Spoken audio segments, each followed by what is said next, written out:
మామూలుగా స్టూడెంట్స్ కావచ్చు, లేకపోతే అబ్బాయిలు అంటే పురుషులు చాలామంది మానసిక ఆరోగ్యం అనేది సరిగ్గా ఉండదు. దానికి గల కారణాలు ఏంటి, అసలు చట్టం ఏం చెప్తుంది దీనికి? ఏంటంటే మనం ఈరోజు మాట్లాడుకోవాలనుకుంది ఏంటంటే ఫస్ట్ మెన్ది మెంటల్ హెల్త్, అంటే మగవాళ్ళ mental health and also students. So ఈ రెండు కూడా separate subjects. So first men గురించి మాట్లాడితే ఏంటంటే ఈ మధ్య కాలంలో మనం చూస్తుంది ఏంటంటే చాలామంది మ్యారేజెస్ అంటే మ్యారేజ్ చేసుకోగానే మెంటల్ హెల్త్ ఖరాబ్ అవుతుంది. అంటే దానికి చాలా రీజన్స్ ఉన్నాయి. Maybe they are not prepared for marriage. అంటే ఒక మ్యారేజ్ చేసుకున్న తర్వాత దాన్ని ఎట్లా బ్యాలెన్స్ చేసుకోవాలి, ఫ్యామిలీని ఎట్లా బ్యాలెన్స్ చేయాలి, ఇంట్లో వాళ్ళ పేరెంట్స్ని ఎట్లా బ్యాలెన్స్ చేయాలి, ఫినాన్సెస్ ఎట్లా మేనేజ్ చేయాలి, జాబ్, ఇవన్నీ కూడా అంటే ఒక ఫ్యామిలీని ఎట్లా మేనేజ్ చేయాలో అర్థం కాక అది మొత్తం ఎట్లయిపోతుందంటే పెళ్లి చేసుకున్నా కానీ అటు వైఫ్ ప్రెషర్, ఇటు మదర్ ప్రెషర్, ఫాదర్ ప్రెషర్, అక్కడ ఆఫీస్లో బాస్ ప్రెషర్, సో అంతా కలిపి కూడా మెంటల్ హెల్త్ ఖరాబ్ అవుతుందని షార్ట్ కట్లో మాట్లాడుకోవచ్చు. సో ఏంటంటే అందరూ హ్యాపీగా లేరు అని అనను, అట్లా అందరూ అన్హ్యాపీగా ఉన్నారని కూడా అనను. అంటే మీన్ అన్ని రకాలుగా ఉన్నారు, but most of the men మాత్రం మెంటల్ హెల్త్ ప్రాబ్లమ్స్తోనైతే ఖచ్చితంగా సఫర్ అవుతున్నారు అని అయితే ఈ మధ్య కాలంలో అందరికీ అర్థమవుతుంది. సో ఎట్లా అంటే ఇప్పుడు ఈ మధ్యలో అవుతున్న ఇన్సిడెంట్స్ ఏంటంటే వైఫ్స్ హస్బెండ్స్ని ఇట్లా చీట్ చేయడం కానీ, లేకపోతే మ్యారేజ్ చేసుకున్న తర్వాత రకరకాలుగా అవసరం ఉన్నా లేకపోయినా కేసెస్ పెట్టడం కానీ, ఇట్లా రకరకాల రీజన్స్తో టార్చర్ పెట్టడం. ఇప్పుడు నిన్న కూడా ఒక న్యూస్ చూసాం, ఎట్లా అంటే ఒక వైఫ్ హస్బెండ్కి డివోర్స్ ఇచ్చిందని చెప్పేసి ఒక 1 month రూమ్ నుంచి బయట రాకుండా ఆల్మోస్ట్ 100+ బియర్స్ రాకుండా రూమ్లో కూర్చుని ఫైనల్ ఈజ్ డెడ్, చనిపోయిండు. అండ్ ఎప్పుడైతే చనిపోయిన తర్వాత రూమ్కి వెళ్ళి చూస్తే అక్కడ literal we can see the pictures. అక్కడ ఏంటంటే మొత్తం బాటిల్స్ అన్ని ఇక్కడ పడేసి ఉన్నాయి. So just 1 month of divorce కాగానే ఆయన చనిపోయాడు. సో ఇట్లా సఫర్ అవుతున్న వాళ్ళు ఉన్నారు. ఇది ఒక ఎగ్జాంపుల్ లాగా చెప్తున్నాను. అది మన కంట్రీలో జరగలేదు, అఫ్కోర్స్ వేరే కంట్రీలో జరిగింది. బట్ ఇట్లాంటివి అయితే మన దగ్గర కూడా అవుతున్నాయని మనం దాన్ని తీసేయడానికైతే లేదు, we cannot deny it. So ఇలాంటివి జరుగుతున్నాయి.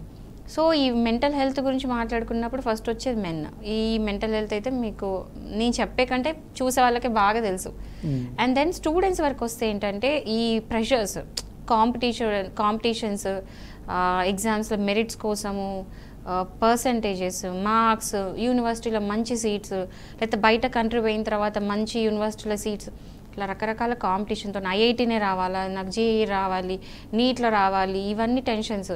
మళ్ళీ ఇంట్లో వాళ్ళ పేరెంట్స్ టెన్షన్, సరే మేము ఇంతగానం చదివిస్తున్నాము, ఇంత ఫీజులు కట్టి చదివిస్తున్నాము అని పేరెంట్స్ ప్రెషర్.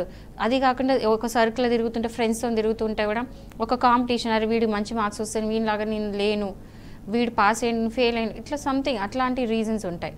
అండ్ ఏమంటారంటే ఒక హాస్టల్లో జాయిన్ చేసినప్పుడు కూడా ఏదంటే ఒక హ్యూమన్లీ పాసిబుల్ కానీ థింగ్స్ అన్నీ వాళ్ళతో చేపించడం. అంటే 4కి లేపడం, నైట్ 11కి 12కి పడుకోబెట్టేసి పిల్లలని మార్నింగ్ 4కి అట్లా లేపడం, ఇట్లాంటి ఎన్నో రీజన్స్ వల్ల చాలామంది స్టూడెంట్స్ ఇప్పుడు ఐఐటీస్లో కూడా చాలామంది కూడా సూసైడ్ చేసుకుంటున్నారు. ఐ మీన్ ఐఐటీ అంత కష్టపడి కొట్టి ఐఐటీ జాయిన్ అయిన తర్వాత కూడా అక్కడ తట్టుకోలేక ఎన్వైరన్మెంట్ని, ఆ ప్రెషర్ని తట్టుకోలేక సూసైడ్ చేసుకున్న వాళ్ళు ఉన్నారు. రీసెంట్గా కోటా ఐఐటీ కోటాలో కూడా పిల్లేసినారు.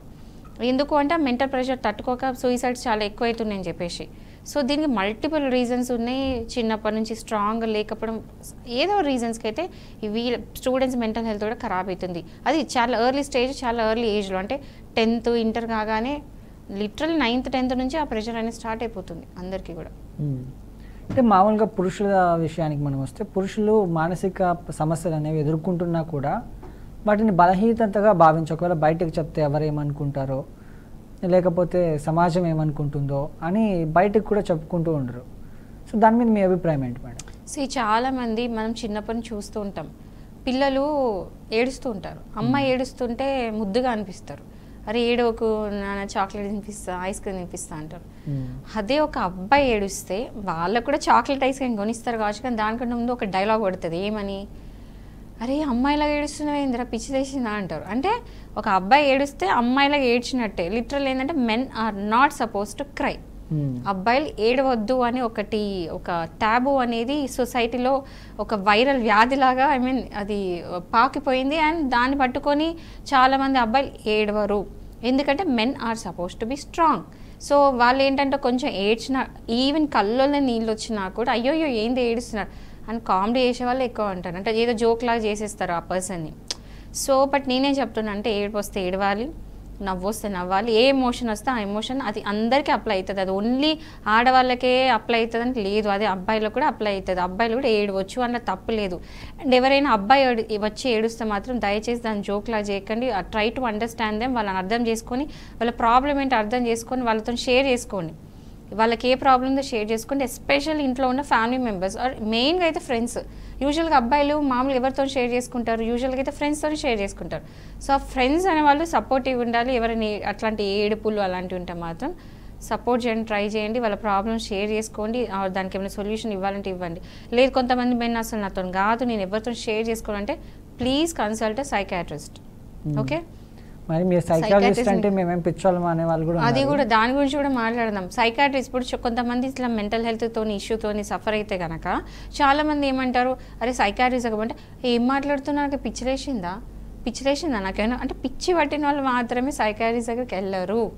సైకాట్రిస్ట్ అంటే కౌన్సిలర్స్ ఉంటారండి. మీకు చిన్న చిన్న ఇష్యూస్ కూడా, కొంతమంది మతిమరుపు ఉంటుంది, మతిమరుపు ఉన్న వాళ్ళు కూడా వెళ్ళి సైకాట్రిస్ట్ కలుస్తారు. దాన్ని ఎట్లా ఓవర్కమ్ చేయాలా.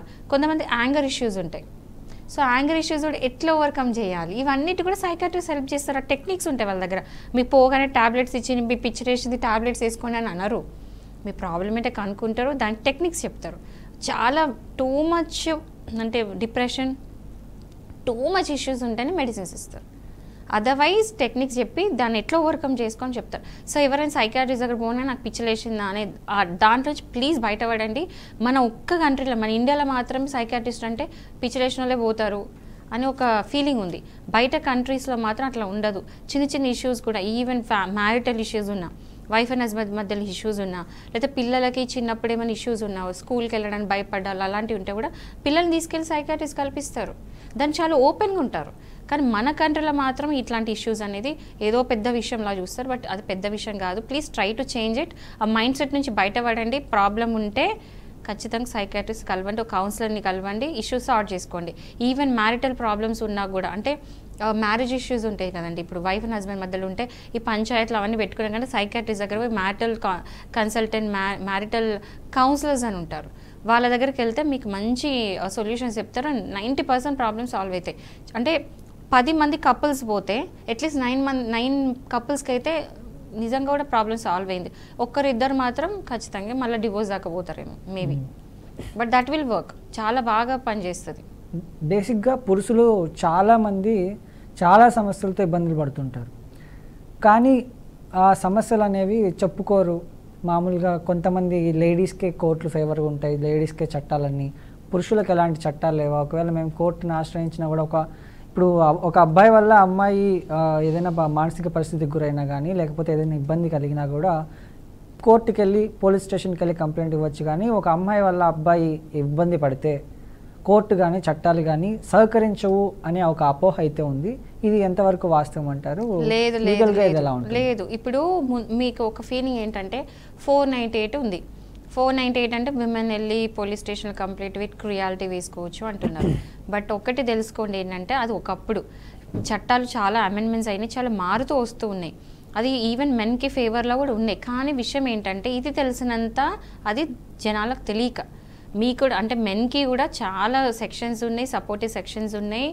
ఎవరైనా సరే మీకు ఫాల్స్ కేసు పెట్టినా, లేదా కోర్టులో తప్పుగా అంటే ఏమీ చేయకపోయినా కూడా ఫాల్స్ ఇన్ఫర్మేషన్ కోర్టుకి ఇచ్చినా కూడా మీకు దానికి సంబంధించిన ఫాల్స్ ఇన్ఫర్మేషన్ కింద మీరు కేసు వేసుకోవచ్చు. అట్లాంటి సెక్షన్స్ ఉన్నాయి. అండ్ ఆల్సో 498 అట్లాంటివి వేసినా కూడా మీకు ఒకవేళ డొమెస్టిక్ వయలెన్స్ కేసు ఏమి వేసినా కూడా మీరు అది క్వాష్ చేయించుకోవచ్చు హైకోర్టులో సెక్షన్ 482 కింద.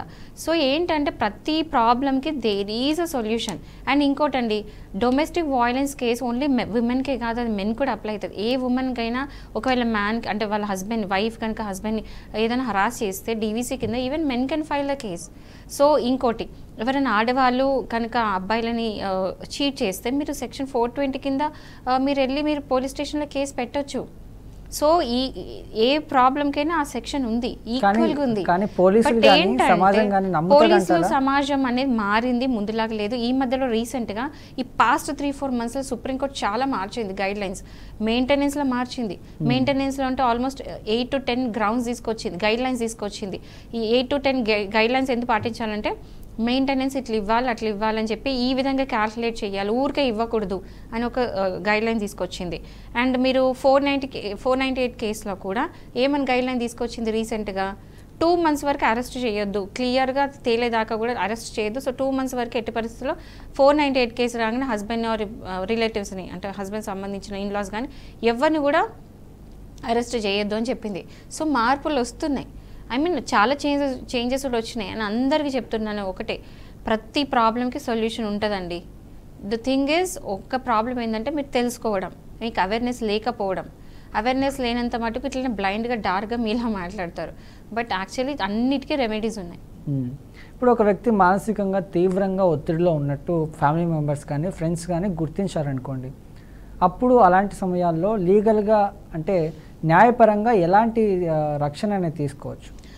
ఎవరైనా డిప్రెషన్తో ఉన్నారు, మీరు అన్నట్టు మానసికంగా బాధపడుతున్నారు, ఫ్యామిలీ మెంబర్స్ నోటీస్ చేసిండ్రు అన్నప్పుడు వాళ్ళకి లీగల్గా ఏమీ లేదు, ప్రొటెక్షన్ అంటూ ఏది లేదు. బట్ ఏంటంటే ఎవరైతే ఫ్యామిలీ మెంబర్స్ దాన్ని నోటీస్ చేస్తే మాత్రం దయచేసి వాళ్ళని ఒక సైకాట్రిస్ట్ దగ్గర తీసుకెళ్ళండి, లేదా సైకాలజిస్ట్ దగ్గర తీసుకెళ్ళండి. ఆయన ప్రాబ్లం ఏంటో కనుక్కోండి, లేదా మీరు కూడా షేర్ చేసుకోండి. ఆ పర్సన్ ఎవరితోనైతే క్లోజ్గా ఉంటారో ఆ పర్సన్తో మాట్లాడిపించండి.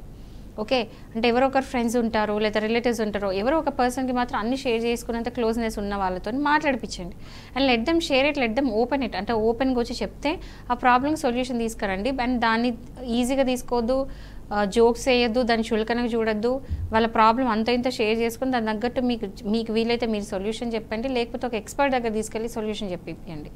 సో లీగల్గా వస్తే మాత్రం కౌన్సిలర్స్ ఉంటారు. ఒకవేళ మ్యారిటల్ ఇష్యూస్ అనుకోండి, సో మీరు కనుక డివోర్స్ ఫైల్ చేసిన, ఆర్సీఆర్ ఫైల్ చేసిన, ఇట్లాంటి కేసెస్ ఏదైనా మ్యారిటల్ కేసెస్ ఫైల్ చేస్తే కనుక కౌన్సిలర్స్ దగ్గరికి వెళ్ళి మీరు కౌన్సిలింగ్ చేసుకోవచ్చు. వైఫ్ అండ్ హస్బెండ్ ఇద్దరు కూడా కౌన్సిలింగ్కి వెళ్ళొచ్చు. అండ్ చాలామంది పిల్లలు కస్టడీస్ విషయంలో కూడా ఇష్యూస్ వస్తూ ఉంటాయి. సో ప్రతి దానికి కౌన్సిలింగ్స్ ఉంటాయి, వెళ్ళి కౌన్సిలింగ్ తీసుకుంటే దాంట్లో మ్యాక్సిమం ప్రాబ్లమ్కి సొల్యూషన్ దొరికే అవకాశం ఉంది. But go to a good counsellor. ఎవరంటే వాళ్ళ దగ్గర పోతే నామకే వాస్తే చేసినామా నమ్మహ అంటే నమ్మహ చేసే దగ్గర కౌన్సిలర్ దగ్గరికి వెళ్ళొద్దు. మంచి ఎక్స్పర్ట్ ఉన్న కౌన్సిలర్స్ దగ్గరికి వెళ్ళి తీసుకోండి. ఇప్పుడు పర్సనల్ లైఫ్ కానీ ఉద్యోగ అంటే ప్రొఫెషనల్ లైఫ్ కానీ సొసైటీ ప్రెషర్ వల్ల కానీ ఇప్పుడు మానసికంగా సమస్యలు అనేవి ఎదుర్కొంటున్నారు అంటే వాళ్ళకి న్యాయపరంగా ఎలాంటి మద్దతు అనేది లభిస్తుంది? పర్సనల్ లైఫ్, ప్రొఫెషనల్ లైఫ్, ఏ లైఫ్, అన్ని ప్రెషర్స్ ఏంటంటే అది మనం తీసుకునే దాన్ని బట్టి ఉంటుంది, మనిషి స్ట్రెంగ్త్ బట్టి ఉంటుంది, మెంటల్ స్ట్రెంగ్త్ బట్టి ఉంటుంది. కొంతమంది తీసుకోగలుగుతారు, కొంతమంది తీసుకోలేరు. బట్ ఈ మధ్యలో పెరుగుతున్న సూసైడ్ రేట్స్ బట్టి చూస్తే మాత్రం చాలా మట్టుకు దీన్ని they are not taking it, అంటే తీసుకోలేకపోతున్నారు, దాన్ని స్ట్రాంగ్గా ఫేస్ చేయలేకపోతున్నారు. ఎస్పెషల్లీ మీరు గమనిస్తే కోవిడ్ తర్వాత డిప్రెషన్ చాలామందికి ఎక్కువైంది. అంటే బిఫోర్ కోవిడ్, ఆఫ్టర్ కోవిడ్ అని ఒకటి డిఫరెన్స్ అయితే క్లియర్గా అనిపిస్తుంది. అంటే బిఫోర్ కోవిడ్ ఏంటంటే జనాలు కొంచెం స్ట్రాంగ్ అనిపించేది నాకు. బట్ కోవిడ్ వచ్చిన తర్వాత ఇంట్లో ఉండడం వల్లనో ఐ డోంట్ నో, అంటే దానికి స్పెసిఫిక్ ఈ రీజన్ వల్ల ఆ రీజన్ వల్ల నాకు తెలియదు. బట్ సమ్ రీజన్ వల్లనైతే కోవిడ్ తర్వాత జనాలు చాలా చాలా చాలా వీక్ అయినరు మెంటల్లీ. అండ్ చిన్న ప్రాబ్లం కూడా సీరియస్ తీసుకొని దాన్ని ఏదోలాగా ఫీల్ అవ్వడము, దానికి సూసైడ్ దాకా వెళ్ళడము, ఇవన్నీ చేస్తూ ఉన్నారు. బట్ ఓన్లీ థింగ్ ఏంటంటే మైండ్ని కంట్రోల్ పెట్టుకొని ఏది వాట్ యు ఫీల్, మనం బ్రెయిన్కి ఏది ఫీడ్ చేస్తే అదే మనకు అలవాటు అవుతుంది. సో బ్రెయిన్కి ఎప్పుడు కూడా వీక్ ఉన్నట్టు ఫీడ్ చేసుకోవద్దు, నేను స్ట్రాంగ్ అని చెప్పి ఫీడ్ చేసుకుంటూ ఉండాలి. సో బ్రెయిన్ మనం ఏది చెప్తుంది ఏంటో, బ్రెయిన్కి చాలా పవర్ ఉంటుంది. మనం ఏది ఫీడ్ చేస్తానో అదే రన్ అవుతూ ఉంటుంది. సో నేను వీక్ ఉన్నా అంటే వీకే ఉంటాం, స్ట్రాంగ్ ఉన్నామంటే స్ట్రాంగే ఉంటుంది. So try to feed it in a good way. ఇప్పుడు విద్యార్థుల విషయానికి వస్తే విద్యార్థుల్లో కొంతమంది మానసిక పరిస్థితుల్లో ఒత్తిడి వల్ల కానీ లేకపోతే పరీక్షల భయం వల్ల కానీ ఈ అకాడమిక్ ప్రెషర్ వల్ల కానీ అంటే ఆ ప్రెషర్ తీసుకోలేక ఆత్మహత్యల వరకు వెళ్ళే విద్యార్థులు కూడా ఉన్నారు, చేసుకున్న విద్యార్థులు కూడా ఉన్నారు. అలాంటి వారికి అంటే లీగల్గా ప్రొటెక్షన్ అనేది, రక్షణ అనేది ఎలా లభిస్తుంది, చట్టపరంగా ఎలా ఉంటుంది? స్టూడెంట్స్కి చెప్పేది ఏంటంటే, స్టూడెంట్స్కి ఒకటే, పిల్లలకి అందరికీ ఏం చెప్పేది ఏంటంటే, you're not alone. So you're not alone ఎందుకు అంటున్నానంటే, మీరు ఒక్కరే లేరు, మీలాంటి ఫేస్ చేసే వాళ్ళు చాలామంది ఉన్నారు. మీరు ఒక్కరికి ప్రాబ్లం అని ఎప్పుడు అనుకోవద్దు. అండ్ ఒకటి ఏంటంటే ప్రతి ప్రాబ్లమ్కి సొల్యూషన్ ఉంటుంది అనేది ఒకటి గుర్తుపెట్టుకోండి. మీకు ఏదైనా ప్రాబ్లం ఉంటే ఫస్ట్ వెళ్ళి మీ పేరెంట్స్ చెప్పండి. వాళ్ళు వింటలేరంటే ఎవరైతే వింటారో వాళ్ళతో చెప్పించుకోండి. బట్ ఏమంటారు, డిప్రెషన్లోకి వెళ్ళిపోవడాలు లేకపోతే ఈ సూయిసైడల్ టెండెన్సీస్ అవన్నీ ఉంటే మాత్రం ఖచ్చితంగా ఎవరితో ఒకరితో మాట్లాడండి. ఈ మధ్య స్టూడెంట్స్కి ఎట్లా అయిపోయిందంటే చిన్న ప్రాబ్లం వచ్చినా కూడా అయ్యో అయ్యో అని అనుకునే వాళ్ళు కూడా ఉన్నారు. చిన్న ప్రాబ్లమ్కి సూయిసైడ్ చేసుకునే వాళ్ళు కూడా ఉన్నారు. నేను రీసెంట్గా చాలా కేసెస్ చూశాను. అట్లా చిన్న వెరీ వెరీ స్మాల్ రీజన్ కూడా సూయిసైడ్ చేసుకున్నారని చూస్తే అరే లైఫ్ అంటే అంత ఈజీ, అంత సింపుల్గా ఎట్లా తీసుకుంటున్నారు అని చాలా బాధేస్తుంది. చిన్న చిన్న పిల్లలు రీసెంట్గా నేను చూసాను 9th క్లాస్ 10th క్లాస్ పిల్లలు కూడా ఎగ్జామ్స్లో సరిగ్గా మార్క్స్ రాలేదని చెప్పి, వాళ్ళ ఫాదర్ తిట్టినని చెప్పేసి, కొంతమంది మొబైల్ ఇవ్వట్లేదు అని చెప్పేసి, ఇట్లా చిన్న చిన్న రీజన్స్ కూడా సూయిసైడ్ చేసుకోవడము అలాంటివి చూస్తున్నాం. బట్ అది కరెక్ట్ కాదు. ఎందుకు అంటే మనకు లైఫ్ వచ్చింది అంటే మాత్రం మనంతట మనం దాన్ని ఎండ్ చేసుకోవద్దు. సరే ఏదో యాక్సిడెంట్ అయింది అది వేరే విషయం, కానీ మనంతట మనం ఎప్పుడు ఎండ్ చేసుకోవచ్చు, చాలా తప్పు. సో మీరు try to be strong. And ఒకవేళ కాలేజ్లో కనుక ఏమైనా ప్రెషర్స్ ఉన్నాయి, లైక్ ఎట్లాంటి మీ టీచర్స్ నుంచి కానీ లేకపోతే కాలేజ్ ఫ్యాకల్టీ నుంచి, మేనేజ్మెంట్ నుంచి ఎక్కడైనా ఉంటే సెక్షన్ 75 ఉంటుందండి, అంటే ప్రొటెక్షన్ ఆఫ్ చిల్డ్రన్ రైట్స్ కింద. ఆ సెక్షన్ 75 కింద ఏంటంటే క్రుయాలిటీ గురి చేసిన వాళ్ళ మీద కేసు వేయొచ్చు. సో ఎవరైనా కనుక మీ క్రుయాలిటీ అంటే మిమ్మల్ని హరాస్ చేస్తున్నారంటే మాత్రం సెక్షన్ 75 కింద మీరు కేసు వేసుకోవచ్చు. ఓకే ఓకే కాలర్ అయితే ఉన్నారు మేడం, కొండబాబు గారు. కొండబాబు గారు నమస్కారం అండి. నమస్తే మేడం గారు. చెప్పండి సమస్య ఏంటండి? మాకు అంటే మా మిస్సెస్ 2008లో ఉపాధి పథకం చేసింది. కొంచెం గట్టి మాట్లాడండి. ఎక్కడి నుంచి మాట్లాడుతున్నారు? 2008లో ఉపాధి పథకం చేసింది వరకు. మేడం గారు వినిపిస్తుందండి. ఎవరు చేశారు ఉపాధి హామీ పథకం? హలో కొండబాబు గారు వినిపిస్తుందండి. ఉపాధి హామీ పథకం అనేది ఎవరు చేశారు అంటున్నాను. మా మిస్సెస్ 2008 కాంగ్రెస్ ప్రభుత్వం ఉన్నప్పుడు అపాయింట్మెంట్ అండి. అలాగా సోషల్ ఆడిట్ లో అన్యాయంగా తొలగిస్తే మేము హైకోర్టు నుండి 2 టైం ఆర్డర్ తెచ్చుకున్నాము మన హైదరాబాద్ నుంచి. అప్పట్లో 2008లో 2 టైం ఆర్డర్ తెచ్చుకున్నప్పటికల్లా పేదల కోసం జిల్లా గవర్నమెంట్ దగ్గరికి వస్తే వాళ్ళు కులపెట్టు ఒక్క నిమిషం కొండబాబు గారు, మీ వాయిస్ సరిగ్గా వినిపించట్లేదండి. మీరు క్లియర్ గా కొంచెం గట్టిగా మాట్లాడరా? ఇప్పుడు మేడం గారు చెప్పండి సార్.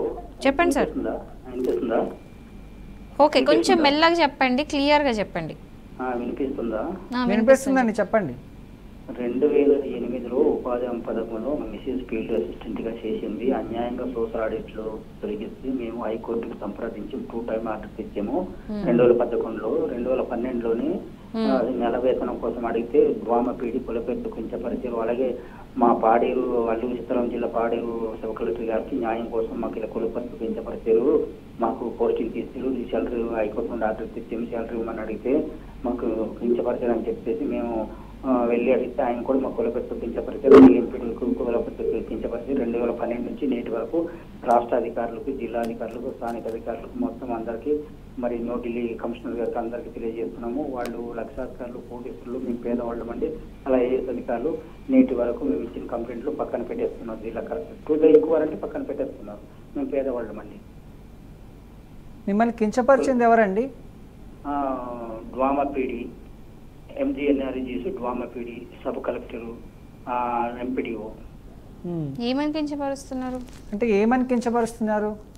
మా మిసెస్ కి హైకోర్టు ప్రకారంగా ఆర్డర్ ప్రకారంగా జాయినింగ్ చేసుకున్నారు 2011లో అక్టోబర్ నెలలోని. 2012 నెల వేతనం కోసం జనవరి నెలలో వెళ్తే మీకు ఎప్పుడు తీస్తే ఉద్యోగము మీకు ఇప్పటికే ఉండేది, మీ కొండ జాతి వాళ్ళకి మీకు ఇంకా బుద్ధి లేదు, శుద్ధి లేదు, మీకు ఇంకా జ్ఞానం లేదు మీకు అని చెప్పేసి కించపరిస్తే మాకు ఇలా కించపరిచారని చెప్పేసి మా పాడేరు సబ్ కలెక్టర్ సంప్రదిస్తే ఆయన కూడా మీ కొండ జాతి వాళ్ళకి తెలివి ఎక్కువ మీరిపోయింది, మీకు 6 నెలలు జైలు శిక్ష పంపించాలి అని చెప్పేసి కులపెట్టు కించపరిచి ఎంపీడీ కూడా అదేవిధంగా మాకు కొంచెపరిచి మాకు శాలరీ ఇవ్వట్లేదు, పోస్టింగ్ కూడా తొలగించేశారు. 2 టైం ఆర్డర్ తెచ్చిన మేము ఎస్ఎస్టీ కమిషనర్కి సుబ్బారావు గారు అప్పుడు ఉండేరు సికింద్రాబాద్లో వచ్చి కంప్లైంట్ తెలియజేసుకున్నాము. అలాగే స్థానిక పోలీసులకి, ప్రజావాణిలోని, స్పందనలోని, జిల్లా కలెక్టర్లు, రాష్ట్ర అధికారులకు అందరూ తెలియజేసినాం. మా కంప్లైంట్లు పక్కన పెట్టేస్తున్నాం. మేము పేదవాళ్ళము, వాళ్ళు ఐఏఎస్ అధికారులు, లక్షాధికారులు, కోటేశ్వరులు. అది అసలు విషయం మేడం గారు. ఫస్ట్ క్వశ్చన్ ఏంటంటే, ఇప్పుడు మిమ్మల్ని పరిచినారు అదంతా చెప్తున్నారు, దానికి ఏమైనా ఎవిడెన్స్ ఉందా? ఉన్నారు, వాళ్ళ సాక్షులు ఎవిడెన్స్ పక్కగా ఉన్నారు మేడం. అలా పక్కగా ఉన్నప్పటికల్లా స్టేట్మెంట్లు తీసుకోవడం పక్కన పెట్టేయడం, పోలీసు వారు కూడా అలాగే కలెక్టర్లు కూడా ఇచ్చిన కంప్లైంట్లు పక్కన పెట్టేశారు. లాస్ట్ ఇయర్ 2004లో నేను అది సెంట్రల్ కమిషనర్కి అసిస్టెంట్ కమిషనర్ గారికి తెలియజేసుకున్నాను. మళ్ళీ ఫిబ్రవరి నెలలో తెలియజేసుకున్నాను. మాకు స్పందన ఇంక్వైరీ చేసి వెంటనే 30 daysలోగా పంపించాలని చెప్పేసి జిల్లా కలెక్టర్కి ఆదేశాలు పంపిస్తే ఆయన పక్కన పెట్టేశారు. మళ్ళీ మొన్న ఈ మే 30 తారీఖున మళ్ళీ మే నెలలో మళ్ళీ కంప్లైంట్ తెలియజేసుకున్నాను. మాకు స్పందన ఏం లేదు. చూద్దా ఇంక్వైరీ అంటే పక్కన పెట్టేస్తున్నారు అంతే, కేసు ఫైల్ చేయట్లేదు. మేము పేదవాళ్ళము, నిరుపేద కుటుంబం. మీరు ఎక్కడి నుంచి మాట్లాడుతున్నారు? మేము అల్లూరు సీతారామరాజు జిల్లా హుకుంపేట మండలం ఉప్పాబైలుడు వలస విలేజ్. మా విలేజ్ ఏ డిస్ట్రిక్ట్ వస్తుంది? ఉప్పాబైలుడు వలస విలేజ్. డిస్ట్రిక్ట్ అల్లూరు సీతారామరాజు జిల్లా, ఏపీ. ఓకే. విశాఖపట్నం. ఇప్పుడు మిమ్మల్ని కించపరిచింది కూడా అల్లూరు సీతారామరాజు జిల్లా సంబంధించినటువంటి కలెక్టర్ గారు. వినిపిస్తుందండి కొండబాబు గారు? వినిపిస్తుంది మేడం గారు. ఇప్పుడు మిమ్మల్ని కించపరిచింది అల్లూరు సీతారామరాజు జిల్లాకు సంబంధించినటువంటి కలెక్టర్ గారు మిమ్మల్ని కించపరిచారు. కలెక్టరు అప్పుడు విశాఖపట్నంలో అప్పుడు జిల్లా ఉండింది డ్వామా పీడి సత్యసాయి శ్రీనివాసు, మరి కార్తికేయ మిశ్రా, ఎంపీడీఓ జీవి సిట్టిరాజు, హుకుంపేట ఎంపీడీఓ. ఓకే. సో మీ దగ్గర క్లియర్ ఎవిడెన్స్ కనుక ఉంటే కనుక బీఆర్కే న్యూస్ మీకు కాల్ చేస్తుందండి. వీళ్ళు హెల్ప్ చేయడానికి ట్రై చేస్తారు. ఒకసారి టీమ్, మా లీగల్ టీం మీకు కాల్ చేస్తారు 6 o'clock తర్వాత. సో దాన్ని బట్టి మీకు ఎట్లా చేయాలని చెప్పేసి న్యూస్ వీళ్ళు తప్పకుండా మా బీఆర్కే న్యూస్ నుంచి అటుపక్క ఎంత పెద్ద నాయకులున్నా, వాళ్ళు ప్రజానాయకులైనా సరే, గవర్నమెంట్ ఆఫీసర్లు అయినా సరే, కలెక్టర్లు అయినా ఎవరైనా ఒక నిరుపేద వ్యక్తికి కానీ ఒక సామాన్య ప్రజలకు కానీ అన్యాయం అనేది జరిగితే మా బీఆర్కే తరపు నుంచి మేము పోరాడడానికి, అంటే ప్రజల తరపున మేము పోరాడడానికి సిద్ధంగా ఉంటాం. కొండబాబు గారు మీరేం భయపడకండి, మా తరపు నుంచి మీకు మేము చేయాల్సిన సహాయం అనేది కంపల్సరీగా చేస్తాము. సో వాళ్ళు మీ నంబర్ నోట్ చేసుకుంటారు. షో అయిపోయిన తర్వాత మా లీగల్ టీం మీకు కాల్ చేస్తారండి. ఓకేనా కొండబాబు గారు? వింటున్నాను మేడం గారు. ఇప్పుడు న్యూఢిల్లీ కమిషనర్ గారికి కంప్లైంట్ తెలియజేసుకున్న కంప్లైంట్ మీకు PDF లో పంపించాలా? ఓకే, పంపించండి. వాట్సాప్ నంబర్ ఉంటుంది ఇక్కడ. వాట్సాప్ నంబర్ మీకు స్క్రీన్ మీద కనిపిస్తుంది. ఏ నెంబర్ పంపించాలి? మీకు స్క్రీన్ మీద ఒక నంబర్ కనిపిస్తుంది కదండి, ఆ నెంబర్కి పంపించండి. నాకు స్క్రీన్ మీద అంటే మేము యూట్యూబ్ లో చూసాను మేడం గారు, అదే నెంబర్ కా? పర్లేదు, ఆ నెంబర్ అయినా పర్లేదు, పంపించండి. ఆ నెంబర్ అయినా పర్లేదు, యూట్యూబ్ నెంబర్ అయినా పర్లేదు. అదే అక్కడే పంపిస్తాను మేడం గారు, ఇప్పుడే పంపిస్తున్నాను. ఓకే. 6 తర్వాత మా లీగల్ టీం మీకు కాల్ చేస్తారండి. ఓకే. సో ఇలాంటివి జరుగుతూ ఉంటాయి మేడం. ఈవెన్ కొండ ప్రాంతాలనే కాదు, చాలా చోట్ల గవర్నమెంట్ ఆఫీసర్లు ఏదో ఒక పై స్థాయిలో ఉన్నాము అని చెప్పేసి ప్రతి చోట ఇది జరిగేది. లీగల్గా ఎలాంటి యాక్షన్స్ అనేవి దీని మీద తీసుకోవచ్చు అంటారు? ఒకటి ఉందండి, schedule caste and schedule tribes అంటే SC/ST యాక్ట్ ఒకటి ఉంది ఫర్ దేర్ ప్రొటెక్షన్. అంటే ఎవరైనా సరే ఇట్లా కించపరచడం, ఇన్సల్ట్ చేసే విధంగా మాట్లాడడం, ఎస్పెషల్ క్యాస్ట్ని స్పెసిఫై చేసుకుంటూ చేస్తే SC/ST యాక్ట్ ఉంది, దానికి బెయిల్ కూడా దొరకదు. అది చాలా సీరియస్ అఫెన్స్. అంటే ఎవరైనా సరే SC/STని కనుక ఇన్సల్ట్ చేస్తే SC/ST యాక్ట్ కింద సీరియస్ అంటే సీరియస్ పనిష్మెంట్స్ ఉంటాయి. వీళ్ళకి కనీసం బెయిల్ దొరకడం కూడా కష్టము. సో యాక్ట్ని దయచేసి యూజ్ చేసుకోండి, యాక్ట్ కింద ఫైల్ చేయండి. ఇప్పుడు ఆయన చెప్పినట్టు, ఇప్పుడు అంటే కాలర్ చెప్పినట్టు ఏంటంటే అసలు అక్కడ ఎవరు కూడా ఆయన కంప్లైంట్ని ఎంటర్టైన్ చేయట్లేదు అని ఒకటి తెలుస్తుంది. సో ఇలాంటి సందర్భంలో ఏం చేయొచ్చు అంటే ఇప్పుడు కలెక్టర్కి ఇట్లా కంప్లైంట్ పెట్టిన ఏది జరగకపోయినా కూడా కంప్లైంట్ ఏదైతే ఉందో అది అక్నాలజ్మెంట్ తీసుకొని వచ్చుకొని కంప్లైంట్ ఇచ్చిన తర్వాత ఎట్లా న్యాయం జరుగుతలేదంటే వచ్చి హైకోర్టులో వేసుకోవచ్చు రిట్. ఎందుకంటే వాళ్ళు ఎవరు రెస్పెక్ట్ చేస్తలేరు ఆయన కంప్లైంట్. ఆర్ ఎల్స్ ఇంకా బెస్ట్ సొల్యూషన్ అంటే ఇట్లా మీడియాకి వచ్చేసి దానికి నలుగురికి తెలిసేటట్టు చేస్తానన్నా వాళ్ళు కనీసం భయంతోనన్నా కంప్లైంట్ ఫైల్ చేస్తారు. సో బీఆర్కే టీం వాళ్ళకి హెల్ప్ చేస్తారేమో అని.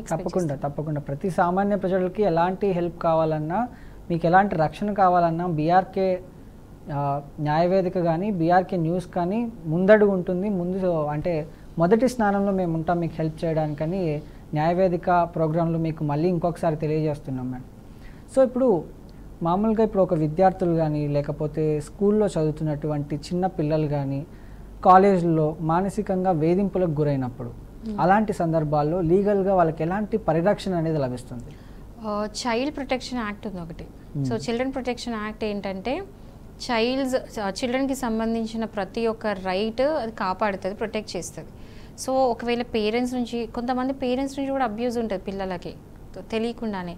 అంటే రీసెంట్గా మనం ఒక వీడియో చూసాము ఒక 4-5 days బ్యాక్. ఏంటంటే ఒక డ్రంకన్ ఫాదర్ అంటే ఫాదర్ ఆ టైంకి తాగలేడు, బట్ అతనికి ఏంటంటే తాగే అలవాటు ఉంది. ఎందుకంటే బెట్టింగ్స్ యాప్స్ వల్ల ఒక ఆయన మానసిక స్థితి కొంచెం అటు ఇటు అయ్యింది. అండ్ ఆ ఫ్రస్ట్రేషన్, కోపం, లాసెస్ అంతా అయిన తర్వాత సొంత కూతుర్ని, అంటే ఆల్మోస్ట్ 6 years పాప అనుకుంటా, చిన్న పాపని, 4th class పాపని ఇష్టం వచ్చిన కాలుతుంది అంతా ఉన్నాడు. సో ఇట్లాంటి అబ్యూజెస్ అవుతూ ఉంటాయి. ఆ వీడియో చూసిన తర్వాత అసలు నేను అంటే I couldn't take it. So అట్లాంటి అబ్యూజెస్ ఈవెన్ పేరెంట్స్ కూడా కొన్ని సందర్భాల్లో ఉంటుంది. సరే వాళ్ళ మదర్ ఆ వీడియో తీసి బయట పెట్టింది కాబట్టి అది వైరల్ అయింది, బట్ తెలియకుండా కొంతమంది పిల్లల్ని చాలా హెరాస్ చేస్తారు. ఇవాళ చూసిన ఇన్సిడెంట్ ఏంటంటే ఒక ఫాదర్ వాళ్ళ 5 years బాబుని ఏదో అథ్లెట్ చేయాలి అన్నట్టుగా కంటిన్యూస్గా థ్రెడ్మిల్ మీద రన్ చేపిస్తే బాబు చనిపోయాడు. 6 years బాబు చనిపోయాడు.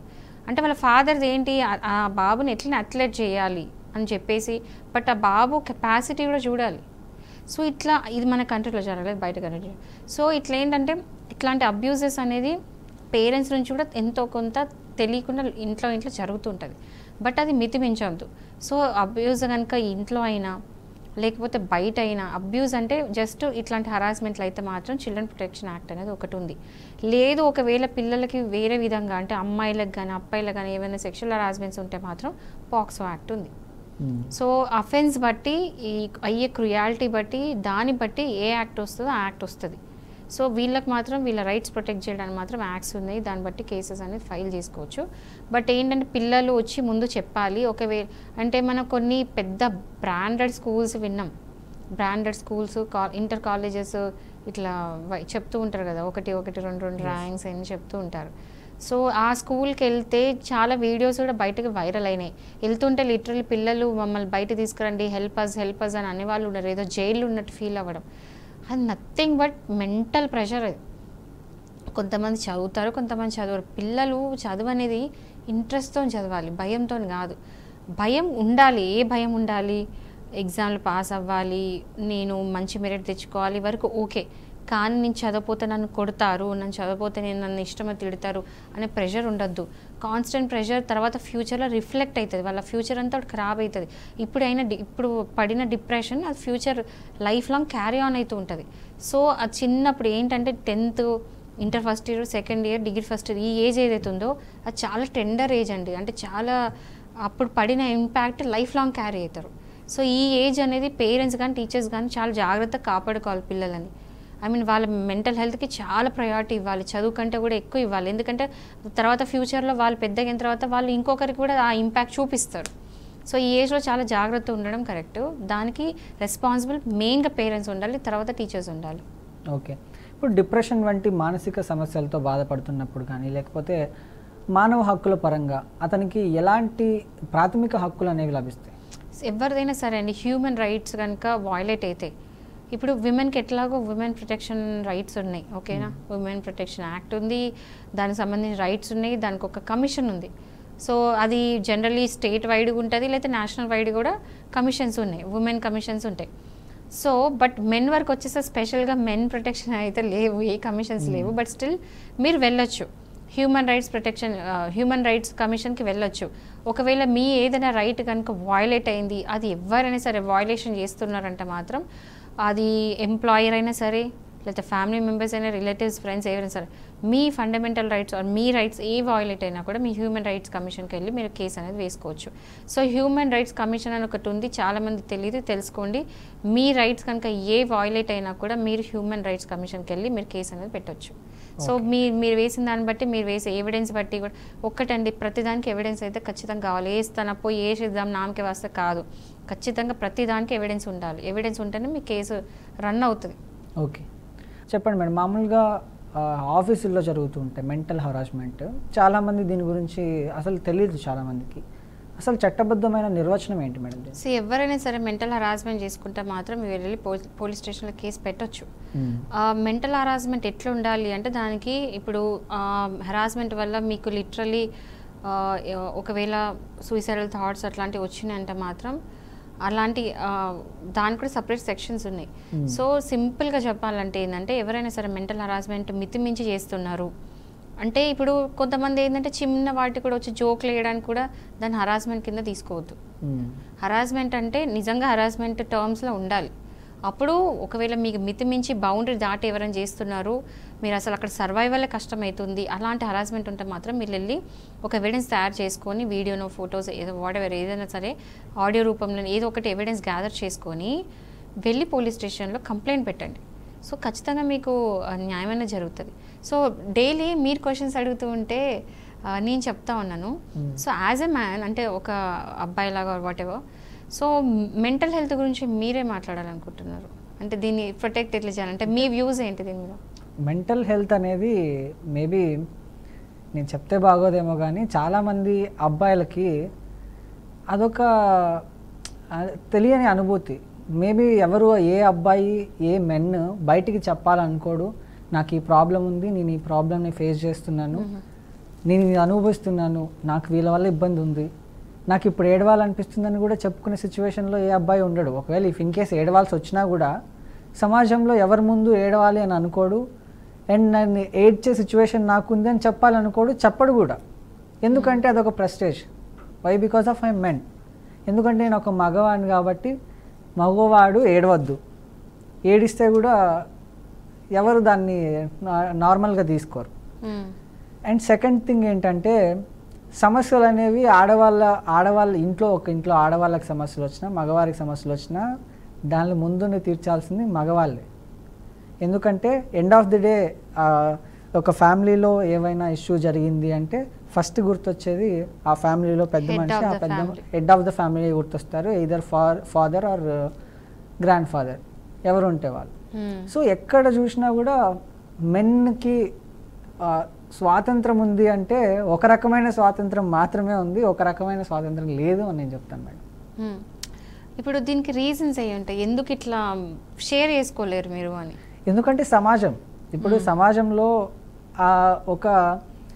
మీరు ఒక సినిమా చూసారు, లేకపోతే ఒక వెబ్ సిరీస్ చూసారు, ఆ హెయిర్ స్టైల్ మీరు చేయించుకోవాలనుకున్నారు, అలా ఫ్రేమ్ చేసేసారు. ఇప్పుడు ఎలా అంటే అబ్బాయి ఇలానే ఉండాలి, ఇలానే మాట్లాడాలి, ఇలానే బతకాలి, అబ్బాయి ఏడవద్దు, ఈవెన్ అబ్బాయిలు నవ్వద్దు అనే వాళ్ళు కూడా చాలామంది ఉన్నారు, ఎందుకు ప్రతిసారి నవ్వుతారు అన్నట్లు. సో సమాజం ఇలా ఫ్రేమ్ చేసింది, ఇలానే ఉండాలి, ఇలానే చేయాలి, ఇలానే ఉండాలి అని చెప్పేసి. సో అది కూడా ఒక రీజన్. అండ్ దీనికి సొల్యూషన్ ఏంటంటారు? సరే ప్రాబ్లం ఇది, సొల్యూషన్ ఏంటి? ప్రాబ్లం ఇది, బట్ దీనికి సొల్యూషన్ ఏంటి అసలు? ఎట్లా ఐ మీన్ చేంజ్ అనేది ఎట్లా రావాలి? ఒకవేళ మిమ్మల్ని వచ్చి అడుగుతాం ఇది ప్రాబ్లం అండి, మరి దీనికి సొల్యూషన్ ఏంటి? ఇప్పుడు ఎందుకంటే ఫ్యూచర్ జనరేషన్ రేపు మీ పిల్లలు పుట్టి మీకు ఒక అబ్బాయి పుట్టి సొల్యూషన్ అంటున్నారా? నాకు తెలిసి ఇండియాలో దీనికి సొల్యూషన్ దొరకడం చాలా కష్టం అండి. ఎందుకంటే తరతరాలుగా ఇది పాతుకుపోయింది భారతదేశంలో. ఎక్కడో అక్కడ ఏదో ఒక పాయింట్ లో చేంజ్ అనేది అవసరం, చేంజ్ అనేది రావాలి కదా. సో ఈ చేంజ్ అనేది ఎట్లా వస్తుంది అని అడుగుతున్నాను నేను. ఐ మీన్ మీకున్న ఏదన్నా ఒక ఇది దీనివల్ల చేంజ్ అవుతుందా అని ఒక చిన్న థాట్స్ ఐడియాస్ ఉంటాయి కదా. మెయిన్ థింగ్ మారాల్సింది ఎవరో కాదు, సమాజం కాదు మారాల్సింది. ఇప్పుడు నేను మారాలి. ఇప్పుడు నేను ఏడవాలనుకుంటే నాకు ఏడుపు వస్తుంది, నాకు నవ్వాలనుకుంటే నాకు నవ్వు వస్తుంది, నేను నవ్వేయాలి, ఏడ్చేయాలి. మీరేమనుకుంటారో, చూసే ప్రేక్షకులు ఏమనుకుంటారో, లేకపోతే నా పక్కన ఉన్న కెమెరామెన్ ఏమనుకుంటారో, ఇది కాదు చూసుకోవాల్సింది. సమాజం ఏమనుకుంటుందా, ఇంకోళ్ళు ఏమనుకుంటారా అని చెప్పి నేను నా హావభావాల్ని కానీ లేకపోతే నా బాధని కానీ నా ఆనందాన్ని కానీ నేను ఎప్పుడైతే పంచుకోకుండా ఉంటానో అప్పుడు మనం ఈ మానసిక ఒత్తిడి అనేది ఎక్కువైపోతుంది. ఎప్పుడు వాళ్ళందరినీ సమాజాన్ని కూడా పట్టించుకోకుండా మనం ఏమనిపిస్తే అది, అంటే బాధ వస్తే బాధ లేకపోతే ఆనందం వస్తే ఆనందాన్ని క్లియర్గా మనం వ్యక్తపరుస్తాము, అప్పుడే ఈ సమస్య అనేది క్లియర్ అవుతుంది. సో ఇప్పుడు బ్రహ్మగారు చెప్పినట్టు నాట్ జస్ట్ మెన్, విమెన్కి కూడా అంటే మహిళలకి కూడా సేమ్ ఆంక్షలు ఉన్నాయి. సొసైటీలో ఆంక్షలు ఓన్లీ మెన్కే లేదు. ఎందుకంటే ఇక్కడ మనం బయాస్డ్ కూడా మాట్లాడద్దు, కంప్లీట్గా మెన్ సఫర్ అవుతున్నారు, ఏడవద్దు అంటున్నారు. ఒకటి చెప్పాలా, అబ్బాయిలు ఏడవద్దు అని ఎట్లా అంటారో అమ్మాయిలు గట్టిగా నవ్వద్దు అనేది కూడా ఒకటి ఉంటుంది సొసైటీలో. గట్టిగా నవ్వుతే చాలు, ఎందుకు అట్లా నవ్వుతున్నావు అని అనేవాళ్ళు ఉన్నారు. లిటరల్లీ చిన్నప్పటి నుంచి నానమ్మలు అమ్మమ్మలు అతిగా నవ్వే అమ్మాయిని అతిగా ఏడ్చే అబ్బాయిని నమ్మొద్దు అనే ఒక సామెత కూడా చెప్తూ ఉంటారు. సో నమ్మొద్దు, ఐ డోంట్ నో, అది నాకు తెలీదు. బట్ చిన్నప్పటి నుంచి నాన్నమ్మలు ముసలాళ్ళు ఇంట్లో ఏం పెంచుతారంటే గట్టిగా ఎందుకు నవ్వుతున్నావు, మన నవ్వుతే కనీసం పళ్ళు బయట పడద్దు అండ్ పక్కింటి వాళ్ళకి కూడా వినిపించద్దు. సో అట్లా పెంచేవాడిని. అంటే ఇట్లయితే ఈ సోషల్ నార్మ్స్ ఏవైతే ఉన్నాయో అబ్బాయిలు ఏడవద్దని అమ్మాయిలు నవ్వొద్దని కూడా ఉంటుంది. సో సొసైటీలో మెన్ ఒక్కరే కాదు, విమెన్ కూడా సఫర్ అవుతున్నారని మాట్లాడుతున్నాను. సో ఇప్పటిదాకా మీరు యాజ్ ఎ మెన్ మాట్లాడు కాబట్టి as a women I want to talk now. ఏంటంటే అమ్మాయిలకు కూడా ఇట్లా ఒక సర్టెన్ ఏజ్ వచ్చాక పెళ్ళి, ఒక సర్టెన్ ఏజ్ వచ్చిన తర్వాత పిల్లలు, ఇవన్నీ స్టెప్ బై స్టెప్ జరగాలి. కొంచెం అటు ఇటు అయినా కూడా గాన్ ఏంటి ఇంకా పెళ్లి చేసుకోవాలి ఇవన్నీ ఉంటాయి. ఆ తర్వాత పిల్లలు వచ్చిన తర్వాత పిల్లలు ఎందుకు అనట్లేదని, పిల్లలు అయిన తర్వాత వాళ్ళ చదువులు ఇవన్నీ. సో ప్రతి స్టెప్లో ఉంటుంది. అండ్ ఇక్కడ ఏంటంటే ఒక ఏజ్ వరకు అమ్మాయిలు పేరెంట్స్తో పెరుగుతారు. సో హిందూ సాంప్రదాయం మరి ఏ సాంప్రదాయం అంటే ఇండియాలో ఉన్న సాంప్రదాయాల ప్రకారం ఏంటంటే ఒకసారి పెళ్లి చేసుకున్న తర్వాత ఇన్లాస్ దగ్గర హస్బెండ్ దగ్గరికి వెళ్ళి ఉండాలి. సో కంప్లీట్ కొత్త సిస్టమ్. వాటి అన్నిటికీ అడాప్ట్ చేసుకొని అడ్జస్ట్ చేసుకొని విమెన్ ఉంటారు. ఉన్నాక కూడా విమెన్ మళ్ళీ ప్రాబ్లమ్స్ అనేది ఇష్యూస్ అనేది ఫేస్ చేస్తారు. అది చేసినప్పుడు ఏంటంటే కనీసం వెళ్ళి పేరెంట్స్ కూడా చెప్పుకోలేరు నాకు ఈ ప్రాబ్లం ఉంది అని చెప్పేసి ఇంట్లో. సో ఇట్లాంటి మెంటల్ ప్రెషర్ ఉమెన్ కూడా ఈక్వల్గా ఉన్నాయి, ఇద్దరికి ఉన్నాయి. సో ఇక్కడ సొల్యూషన్ ఏంటో చెప్పాలా, మెన్ అండ్ ఉమెన్ బయాస్డ్గా చూసినా, ఓకే ఫిజికల్లీ చూసినా మెంటల్లీ చూసినా ఏంటంటే ఒకటి గుర్తుపెట్టుకోండి, physically men are always strong. ఫిజికల్గా ఎప్పుడు కూడా మెన్ స్ట్రాంగ్ ఉంటారు, ఉమెన్ వీక్ ఉంటారు. కానీ ఎమోషనల్గా ఏంటంటే విమెన్ స్ట్రాంగ్ ఉంటారు, మెన్ వీక్ ఉంటారు. సో ఈ బ్యాలెన్స్ అనేది ఎప్పుడు కూడా ఇద్దరు కలిసి చేసుకోవాలి, మెన్ విమెన్ చేసుకోవాలి, ఒకరినొకరు అర్థం చేసుకోవాలి. దానికి పేరెంట్సే కానీ వైఫ్ అండ్ హస్బెండే కానీ మదర్ సన్నా లేదా మదర్ డాటరా లేదా ఫాదర్ డాటరా ఇట్లాంటి ఏ రిలేషన్స్ ఉన్నా కూడా బ్యాలెన్స్ అనేది చేసుకోవాలి. సో ఎవరైనా ఏదైనా సరే వచ్చి చెప్తున్నప్పుడు దాన్ని తక్కువ చూపుతో చూడొద్దు. ఒక ప్రాబ్లం వచ్చి ఎవరైనా వచ్చి ఎక్స్ప్రెస్ చేస్తున్నప్పుడు దాన్ని సీరియస్ తీసుకొని సొల్యూషన్ చేసుకోండి, సొల్యూషన్ ఫైండ్ అవుట్ చేసుకోవాలి. ఆ ఫ్యామిలీలో ఆ సఖ్యత అనేది ఉండాలి. ఐ మీన్ ఆ యూనిటీ, ఆ సఖ్యత ఉంటే ఏంటంటే ఎవరికి ప్రాబ్లం వచ్చినా హెడ్ ఆఫ్ ద ఫ్యామిలీ మీరు అన్నారు చూడండి, end of the day head of the family ఫాదరే సాల్వ్ చేయాలి. ఇంట్లో ఏ ప్రాబ్లం వచ్చినా కాదు, ఫాదరే సాల్వ్ చేయాలనేది ఆ బయట పడాలి. ఒక హస్బెండ్కి ప్రాబ్లం వస్తే వచ్చి వైఫ్తో షేర్ చేసుకొని మరి ప్రాబ్లం సొల్యూషన్ అంటే మేబీ వైఫ్ సజెస్ట్ చేస్తుందేమో, తనకున్న మెంటల్ పరిధిలో షీ మైట్ బీ సజెస్ట్ చేయొచ్చు, అది వర్కౌట్ కూడా అవ్వచ్చు. సో విమెన్ సజెషన్ లేకుండా డైరెక్ట్ పోయి నేను మగవాడిని నేనే తీసుకుంటా, నేను హెడ్ ఆఫ్ ద ఫ్యామిలీ అన్నట్టు ఉండద్దు. ఒక స్టేజ్ వచ్చిన తర్వాత పిల్లల ఒపీనియన్ కూడా తీసుకోవాలి. కొంచెం మైనర్స్ నుంచి మేజర్స్ వచ్చాక వాళ్ళ మెంటల్ స్టెబిలిటీ ఉంది, వాళ్ళు సజెస్ట్ చేసే సిచ్యువేషన్ ఉన్నప్పుడు ఈవెన్ పిల్లలు కూడా ఒపీనియన్ తీసుకొని ఫ్యామిలీలో అందరూ ఒపీనియన్ తీసుకొని ఒక డెసిషన్ తీసుకున్నారనుకోండి, అప్పుడు లాస్ వచ్చినా ప్రాబ్లం వచ్చినా అందరు ఈక్వల్లీ లయబుల్, ఒకరినొకరు బ్లేమ్ చేసుకోవడానికి ఉండదు. అండ్ ఇంకో విషయం ఏంటంటే చాలామంది ప్రజెంట్ ఉన్న సిచ్యువేషన్లో ఆడ మగ సమానం, మీకు ఎందులో తక్కువ, ఇందులో తక్కువ, మీకంటే నేనేం తక్కువ, నువ్వెంత సంపాదిస్తున్నావు నేను అంత పిల్లలు అని చెప్పి పోల్చుకోవడం స్టార్ట్ చేయడం ఎప్పుడైతే స్టార్ట్ అయిందో అది ఇమ్మెచ్యూరిటీ అంట నా దృష్టిలో. ఇమ్మెచ్యూరిటీ అప్పుడే విడాకులు అనేవి కావచ్చు, లేకపోతే మెయింటెనెన్స్ కావచ్చు, యాలిమోనీ కావచ్చు, ఇవన్నీ పెరగడం ఆ మాటల దగ్గర నుంచే స్టార్ట్ అయింది. పాత రోజుల్లో నేను ఒక సింపుల్ థింగ్, ఇది నేను చెప్పొచ్చో లేదో తెలియదు కానీ, ఎప్పుడైతే మీరు అరేంజ్ మ్యారేజ్ కానీ లవ్ మ్యారేజ్ ఒక ముక్కు ముఖం తెలియని ఒక మీ భర్తే అనుకోండి, ముక్కు ముఖం తెలియని ఆయన్ని ఎప్పుడైతే మీరు పెళ్లి చేసుకున్నారో అప్పుడే ఒక మెట్టు మీరు దిగినట్టే, తగ్గిపోయినట్టు. అట్లా ఆ తగ్గడంలో నెక్స్ట్ టైం మళ్ళీ మీరు ఆ ముక్కు ముఖం తెలియని ఇంటి వ్యక్తికి వెళ్ళి, అది పెళ్లి చేసుకున్న తర్వాత మళ్ళీ మీ భర్త అది వేరే విషయం అనుకోండి, వ్యక్తికి ఆ ఇంటికి వెళ్ళిన తర్వాత మీరు ఆ ఇంట్లో ఉన్నారంటే అక్కడే తగ్గినట్టే. ఇంక ఇన్ని విషయాల్లో తగ్గినప్పుడు చిన్న చిన్న విషయాల్లో మీరు తగ్గితే విడాకులు ఉండవు, యాలిమోనీలు ఉండవు, మెయింటెనెన్స్లు ఉండవు, ఇవేవి ఉండవు. అసలు తగ్గడము పెంచడం అనే కాన్సెప్టే స్టూపిడిటీ, ఇమ్మెచ్యూరిటీ. సో ఎవరైతే నిజంగా చెప్తున్నాను, ఇది క్లియర్గా వినండి, ఏ వైఫ్ అండ్ హస్బెండ్ మధ్యలో కూడా నువ్వు ఎక్కువ తక్కువ అని గొడవలు స్టార్ట్ అయినానుకో అది ప్యూర్లీ ఇమ్మెచ్యూరిటీ అనుకోవాలి. ఎందుకంటే నిజంగా దిమాకు ఉన్నవాళ్ళు, నిజంగా మెచ్యూరిటీ ఉన్నవాళ్ళు ఈ ఎక్కువ తక్కువ దగ్గర ఆగిపోరు, స్టక్ గారు, దాని గురించి గొడవలు పెట్టుకొని డివోర్స్ తీసుకోరు. ఎక్కువ తక్కువ అనేది ఉండదండి. ఒకటి మనం యాక్సెప్ట్ చేయాల్సిన విషయం ఏంటంటే బై నేచర్ ఏంటంటే అబ్బాయిలు ఖచ్చితంగా స్ట్రాంగ్ ఉంటారు. అంటే ఇప్పుడు ఒక బియ్యం బస్తా మొయ్యాలంటే ఇంట్లో వైఫ్ మొయ్యలేదు, హస్బెండే మొయ్యాలి. ఇంట్లో కుకింగ్ చేయాలంటే కొన్నిసార్లు హస్బెండ్ చేసినా మోస్ట్ ఆఫ్ ద టైమ్స్ వైఫే చేయాలి. ఎవరికి దేవుడు అనేవాడు ఏం చేసిండంటే ఆడవాళ్ళకి కేపబుల్ అయ్యే పనులు ఆడవాళ్ళకి ఇచ్చిండు, మగవాళ్ళకి కేపబుల్ ఉండే పనులు మగవాళ్ళకి ఇచ్చినారు. సో అది గ్రాడ్యువల్లీ ఓకే, ఎడ్యుకేషన్ పెరిగి అది పెరిగి సాఫ్ట్వేర్ జాబ్లు వచ్చి వాడెవర్ ఈ జాబ్స్ అంతా జాయిన్ ఈక్వల్గా ఇద్దరు సంపాదిస్తున్నారేమో. బట్ ఏమంటున్నానంటే ఇంట్లో వైఫ్ అండ్ హస్బెండ్ ఇద్దరు కూడా వర్క్ షేర్ చేసుకుని అందులో మళ్ళీ హస్బెండ్ నేను ఎందుకు చెయ్యాలి, నేను హస్బెండ్ని కదా, వైఫే చెయ్యాలి అని హస్బెండ్ ఫీల్ అయినంత మటుకు ఆ ప్రాబ్లమ్స్ అట్లనే ఉంటుంది. అండ్ వైఫ్ వచ్చేసి నేను ఈక్వల్గా సంపాదిస్తున్నా అని ఆ గర్వం చూపించే దగ్గర కూడా వైఫ్ ఓడిపోయినట్టు. I mean she lost it. So ఈ ఇమ్మెచ్యూర్ థింగ్స్ వేసి అనవసరంగా వైఫ్ అండ్ హస్బెండ్ మధ్యలో ఉన్న రిలేషన్షిప్ని ఖరాబ్ చేసుకోవడం మాత్రం స్టూపిడిటీ. ఎన్నో ఇష్యూస్ ఉంటాయి. లైఫ్ అంటేనే ప్రాబ్లం, లైఫ్ అంటేనే ఇష్యూస్తో మొదలవుతుంది. దాన్ని ఇంకా కాంప్లికేట్ చేసుకొని ఇట్లాంటి చిన్న చిన్న వాటికి గొడవ పెట్టుకొని ఏకంగా రిలేషన్ని ఖరాబ్ చేసుకోవడం, ఈగోస్కి వెళ్ళి రిలేషన్ ఖరాబ్ చేసుకోవడం మాత్రం purely immaturity, purely stupidity. So ఇవన్నీ కూడా మర్చిపోండి. ఈ ఏమంటారు ఎక్కువ తక్కువ వద్దండి, అది అందులోంచి బయటపడండి దయచేసి. Exactly. So coming to point, ఇప్పుడు ఎక్కువ తక్కువ ఇవన్నీ ఏదేమైనప్పటికీ ఇప్పుడు పురుషులు కానీ లేకపోతే స్త్రీలు కానీ ఒక మానసిక పరిస్థితి అనేది ఒత్తిడికి లోనవుతున్నారు. అలాంటప్పుడు ఆ ఎదుటి వాళ్ళు మాట్లాడాల్సి వచ్చింది, మాట్లాడినప్పుడు కానీ వీళ్ళు ఎదుర్కొనే అంటే మోక్షిత అంటే ఆ ఫీలింగ్ చట్టపరంగా అడ్డంకుల గురించి ఏమైనా చెప్పగలరా? మాట్లాడాలనుకున్నప్పుడు ఫ్రీడమ్ ఆఫ్ ఎక్స్ప్రెషన్ మీకు ఉంది. ఓకే, మనకు ఆర్టికల్ 19 ఏం చెప్తుంది? ఫ్రీడమ్ ఉంది, you can do anything what ever you want. మీరు ఏం చేయాలనుకుంటే అది చేయొచ్చు, మీరు ఏం చెప్పాలనుకుంటే అది చెప్పొచ్చు. బట్ ఎట్లా డిపెండ్ అవుతుంది అంటే మీరు ఎవరికైతే చెప్తున్నారో వాళ్ళు మిమ్మల్ని అర్థం చేసుకున్న దాంట్లో ఏదైనా డిపెండ్ అయి ఉంటుంది.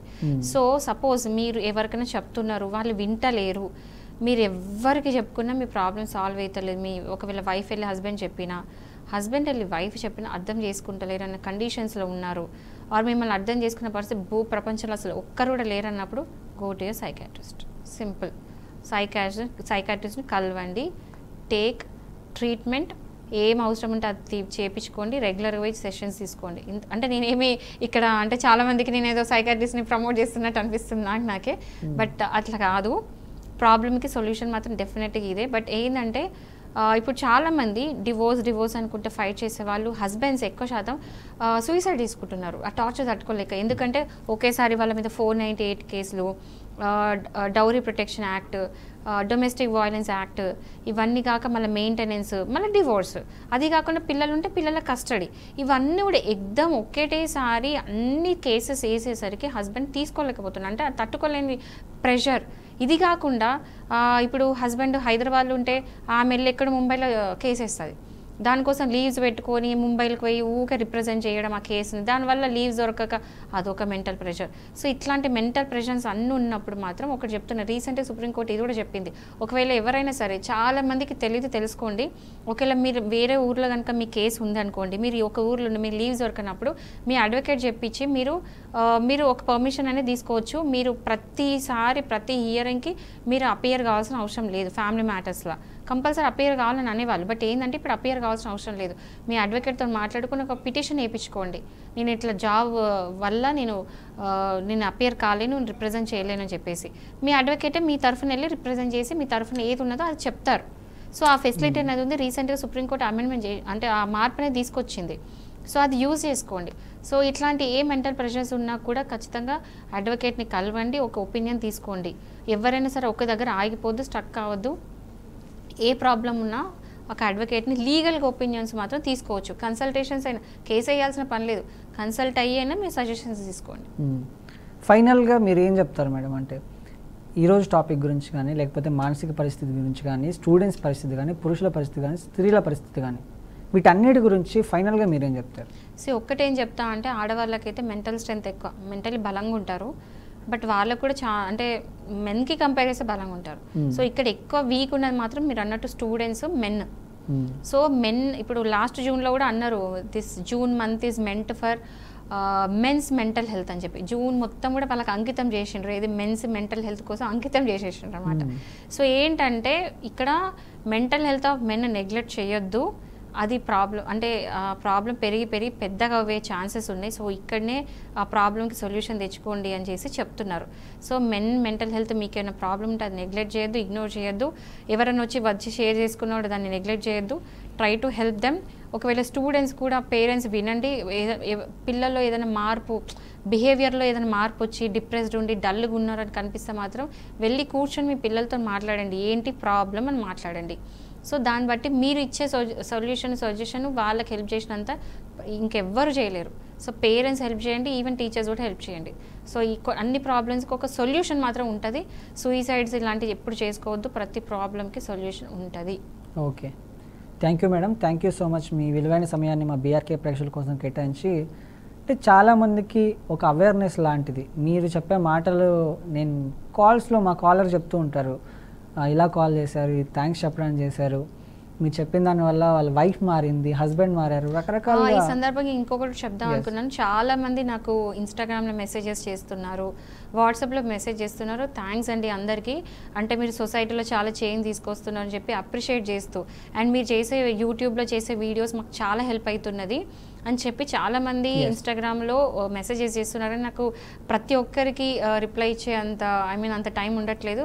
సో ఇప్పుడు ఈ ప్రోగ్రామ్ త్రూ అందరికీ కూడా నేను థ్యాంక్ యూ చెప్పాలనుకుంటున్నాను, అందరికీ appreciation. Thank you so much madam.